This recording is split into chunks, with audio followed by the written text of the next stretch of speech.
Ինչ տեղի ունեցավ դատական նիստի ժամանակ, կարծես միջնորդություն ներկայացրեցիք։ Դե ամբողջությամբ չեմ ներկայացրել, դեռ մի 25-30% ենք սպառել, ընդհանուրից ավելի։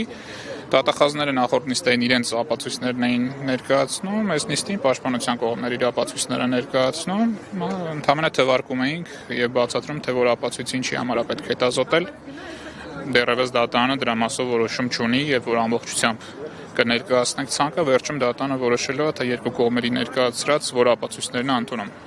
Բավականին երկար են տևում դատական նիստերը։ Ձեր կարծիքով որքան ընդհանրապես կտևեն դատական նիստերը, որքան կտևի գործի քննությունը։ Դե նույնիսկ եթե մենք շաբաթական ամեն շաբաթ ոնց sense խիտ ռեժիմով դատական նիստեր անենք, ինքը հաստատ 1 տարուց ավել կտևի, որովհետեւ այն ծավալը, որ այսօր ընդհանրապես պատկերացրեք վերնագրերը, ապացույցների մենք թվարկում ենք 4-5 դատական նիստում, դրանց ամբողջությունը հետազոտելը շատ ավելի երկար ժամանակ է տևելու։